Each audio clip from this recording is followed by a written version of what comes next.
My name is Chris Batts. I am from the Antelope Valley, a couple hours south of Los Angeles, California. From what my grandma told me when I was 5, she said my dad left and he didn't really want a kid. So my mom gave birth to me. She didn't want a kid after 6 months. I guess she was on her way to a modeling career, from what my grandma tells me. And this modeling career sort of got paused because she got pregnant. So she had the baby. I don't know if it was postpartum depression or whatever it is after a woman has a kid. When I was 6 months old, she threw me in a dumpster, in a local neighborhood dumpster across the street, and left. So I guess she could do her own thing. A neighbor came out and was taking out their trash, and they hear a baby crying. So they picked me up and was like, oh my God, I know this kid. I know his mom. Like, what is this baby doing in the trash? So the neighbor took me and kept me with her and called my grandma and said, I have your grandson right here and I'm not letting him go anywhere until you get here. So my grandma had me from that time at 6 months all the way till I was about 3.5 or 4. My grandma had a nervous breakdown. She was in the hospital for a year. So within this time, I was a few places in between. Then I ended up staying with the sister that my mom hates the absolute most. So you can pretty much guess this was a very horrible household. They treated me like horribly. Sort of ironic because we went to church every Sunday and sometimes Wednesdays and during the week. And they were like so holy, but they would nitpick their Bible verses. And there's one that they said the Bible says, you spare the rod, you spoil the child. So in that sense, they took that as, okay, we have full access permission to beat your ass whenever we want, because that means we'll go to heaven. And I used to count back in the day. If I went a week without getting like whooped, then that's an accomplishment. There's times I had a bunch of marks and bruises and stuff, and I would get asked by my teachers, like, are you in trouble at home? I was so scared at home, I would say no, because I thought if I said that and I get home, I would get more. Was I afraid of God? Hell yeah.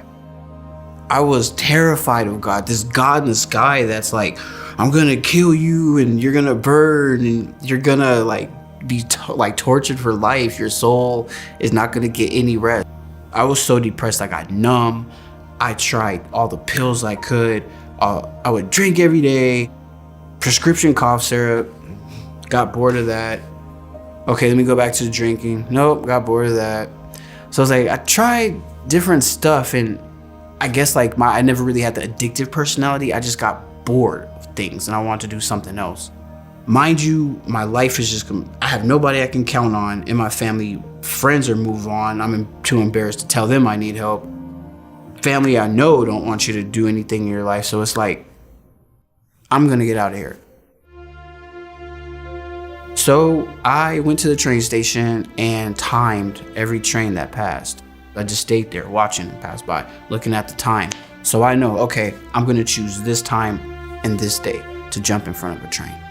And whatever happens, happens, I don't care. What could be worse than being here right now? I was arguing with one of my friends, and this was one of the only friends that knew what I was going through.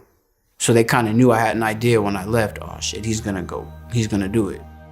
So they somehow, I'm sure, followed me. I was about 10, 15 feet away from that railroad track when I heard the honk. And I'm like, damn, there goes my plan. Now I gotta come up with something completely different now. Like, that's what I was thinking. Like, she came to save me. I was like, you fucked up my plan.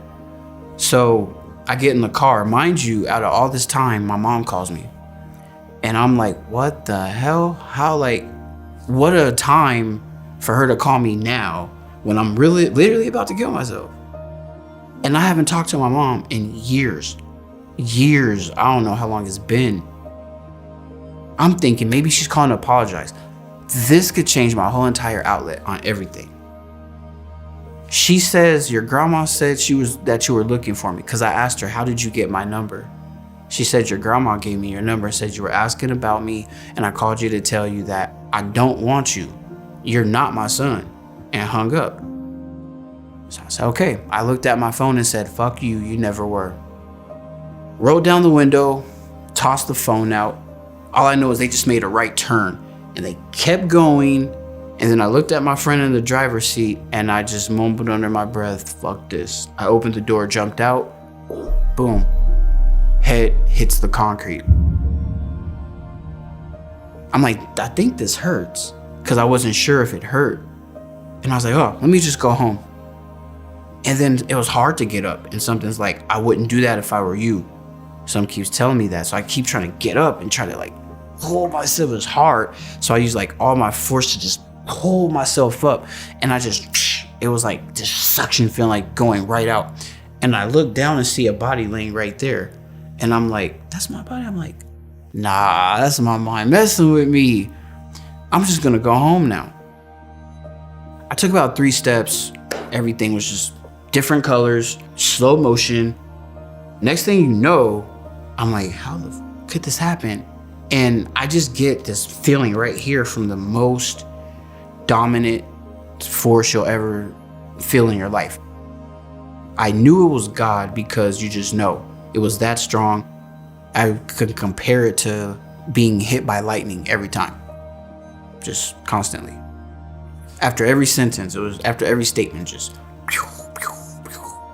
And I had a bunch of questions in my head, and just in the order the questions were in my head, they were answered. I was thinking, who are you? So it was like, let me reintroduce myself. I am God. Yes, I am real. Yes, angels are real. They're a gift from me. Want to meet them? I didn't believe in angels, so I said no.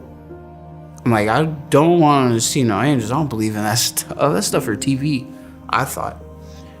And I just see like this projector screen like comes up. You see a lady walking, like a prostitute. She's walking by. He's like, I love her. Then you see this guy with a suit and a briefcase. He's like, just straight edge. She's like, I love him. And then you see this guy on a skateboard with a joint. And God's like, I love him. What I took from that was he wanted me to know, you think you're not good enough, but you are. Because I love everybody. Then he says, I will go to the end of the world so that everyone is with me. I was like, oh, he'll literally will go to the end of the earth for us, just so we can be with him, because he loves us like that. I said, what am I supposed to do when I go back to earth so people don't think I'm crazy? And he says, go and tell everyone that I love them. I didn't see him at all. I just felt him. He gets on a knee and then gives me a hug. The hug was very like tight and safe, and I did not want to let go.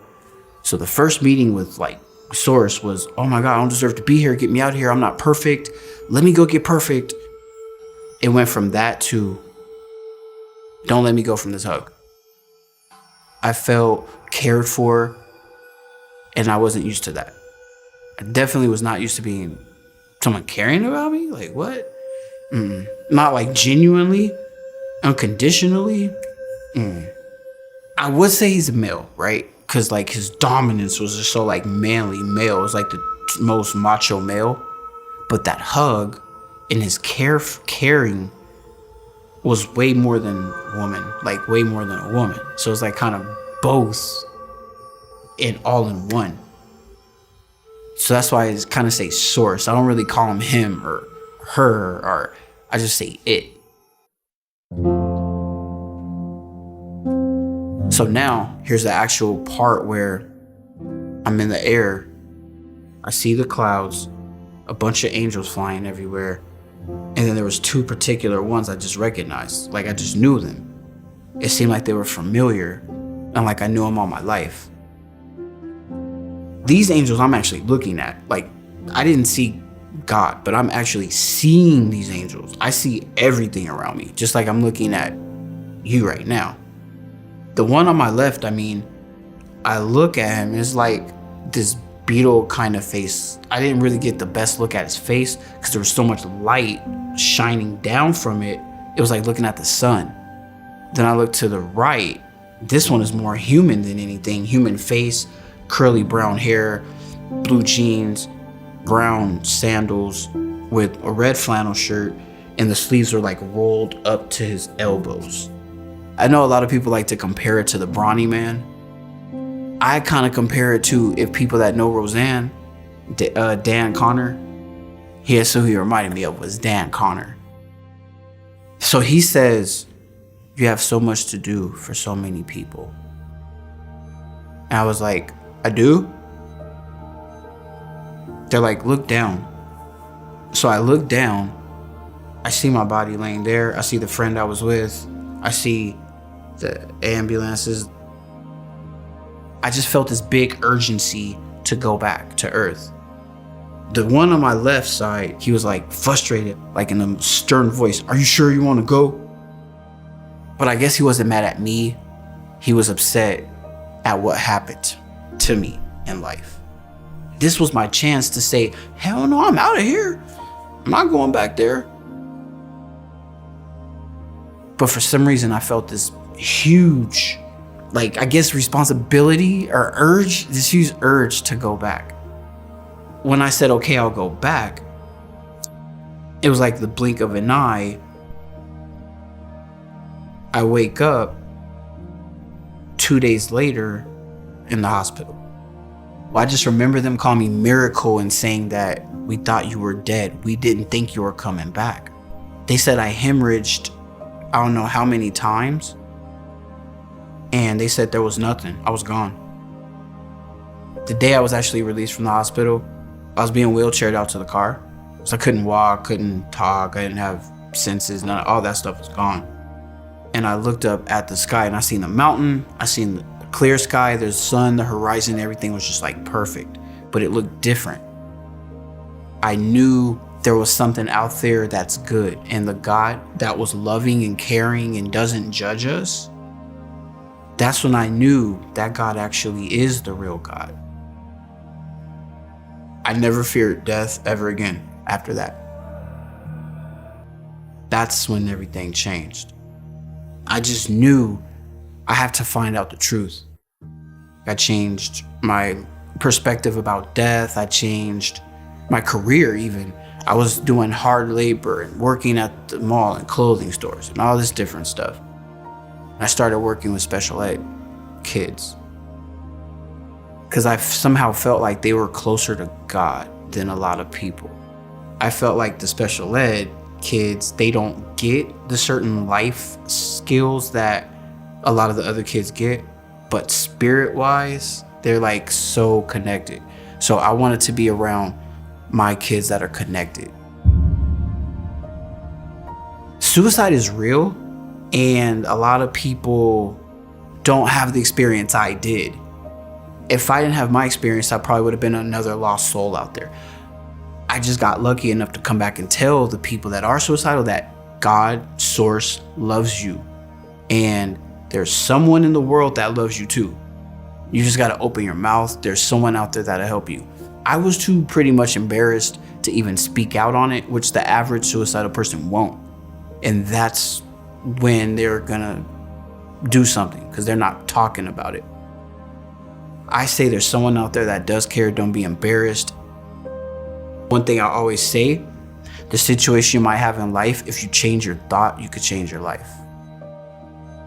Change the way you feel about yourself, and then see what happens after that. I think the purpose of life is to experience, to better our souls, to make mistakes at a certain time, and then by the time you move on and progress to your next life goal, your next soul journey, you'll take mistakes that you learned from the life you lived. Your soul will be better.